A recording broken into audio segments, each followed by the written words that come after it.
menjelaskan mengenai teori strukturasi dan bagaimana strukturasi memiliki hubungan dengan kajian komunikasi dan media. Sebelum memahami teori strukturasi, kita perlu untuk memahami teori yang dilawan oleh teori strukturasi, yaitu teori struktur fungsi.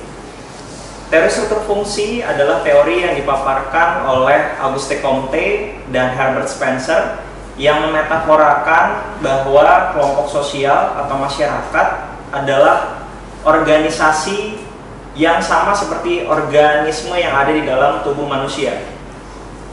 Dengan kata lain, organisasi yang ada di dalam tubuh manusia ini perlu untuk menjalankan fungsi-fungsinya agar tercipta keteraturan. Ambil contoh, ginjal, paru-paru, jantung harus menjalani fungsinya masing-masing agar tercipta keteraturan.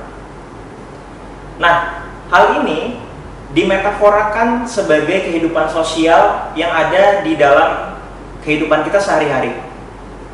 Setiap masyarakat harus menjalankan fungsinya masing-masing agar tercipta kemaslahatan secara sosial.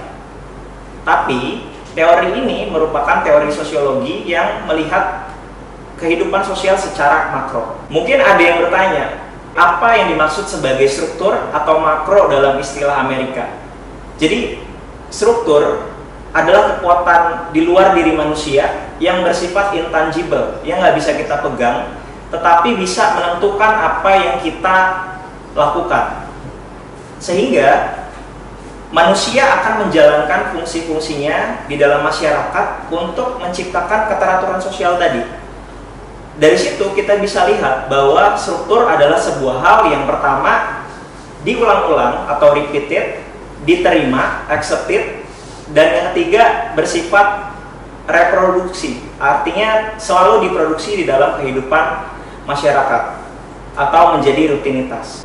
Dari prinsip itu kita bisa melihat bahwa struktur itu dapat menciptakan yang dinamakan hegemoni atau dominasi. Ambil contoh bagaimana kita melihat representasi kecantikan. Kita selalu merefer bahwa representasi kecantikan distandarisasi dengan misalnya perempuan berkulit putih. Itu adalah sebuah hegemoni atau dominasi yang muncul karena ada struktur atau kekuatan di luar diri kita. Struktur ini pada dasarnya menutup jalan kepada banyak orang untuk bisa berpikir secara kritis. Tapi kalau kata menurut Anthony Giddens, dia bilang bahwa ternyata struktur itu tidak semenentukan itu. Ada juga orang-orang yang bisa berpikir secara reflektif. Ada orang-orang yang memiliki kemampuan untuk mengempower apa yang ada di pikiran dia. Sehingga strukturasi ini merupakan tawaran dari teori struktur fungsi yang sebelumnya udah mapan di dalam sosiologi. Salah satu konsep yang paling utama di dalam teori strukturasi adalah agensi, atau orang-orang yang sebenarnya memiliki kemampuan reflektif, orang-orang yang memiliki kemampuan untuk berpikir lebih untuk mengubah struktur tadi. Ketika orang-orang itu melakukan pergerakan, ketika orang-orang itu membuat wacana baru, maka segala tindakan yang dibuat oleh orang-orang atau yang kita sebut sebagai agensi tadi merupakan tindakan strukturasi. Sebuah tindakan membuat struktur baru di dalam struktur lama yang udah mapan.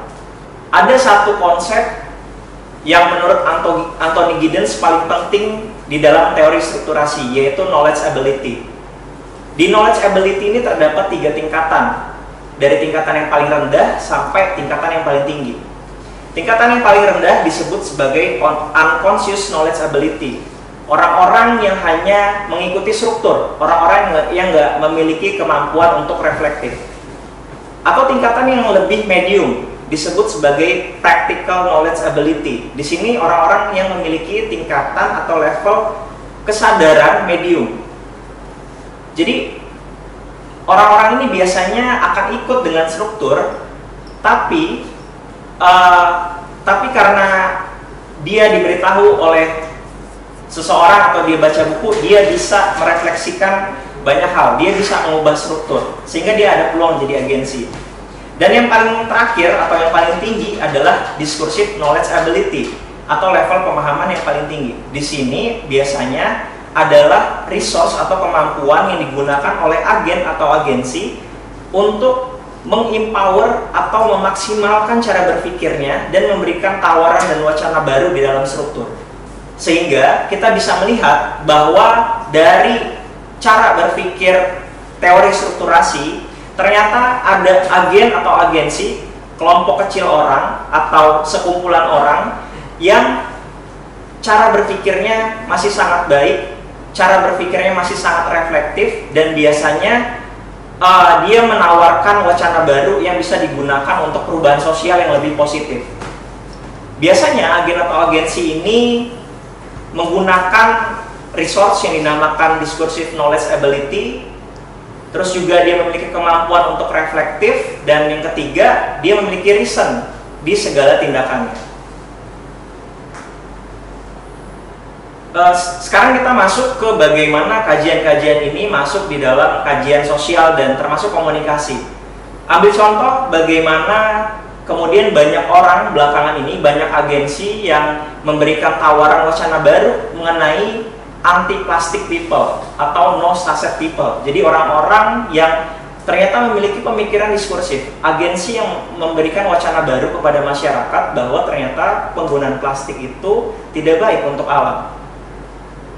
Atau dalam contoh lain, misalnya musik anak punk tahun 1958 di Inggris memberikan tawaran kepada musik yang bersifat ortodoks. Jadi punk ini bergerak sebagai perlawanan atau resistensi terhadap industri musik yang ortodoks, yang takut dengan moralitas orang hanya karena misalnya orang-orang menggunakan cara berpakaian kurang baik.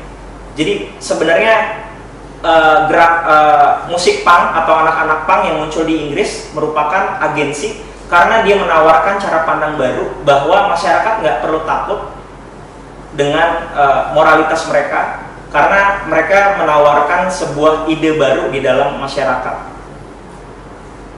Atau yang paling akhir misalnya ketika Colin Kaepernick, seorang atlet NFL dari Amerika yang memberikan pemahaman kepada seluruh dunia bahwa rasisme itu adalah hal yang tidak tepat gitu.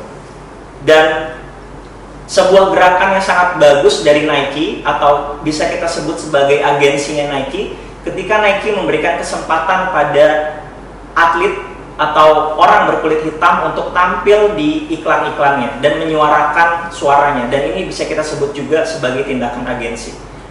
Dan begitulah pemaparan mengenai teori strukturasi dari ilmu sosiologi dan bagaimana memiliki hubungan dengan kajian komunikasi dan media.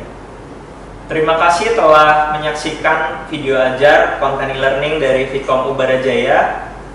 Saya mengucapkan terima kasih. Semoga pengantar sosiologi dan antropologi ini bisa memberikan manfaat kepada mahasiswa, apalagi cara berpikir sosiologi dan antropologi ini bisa masuk pada kajian yang sangat dekat dengan kita, yaitu kajian-kajian komunikasi dan media.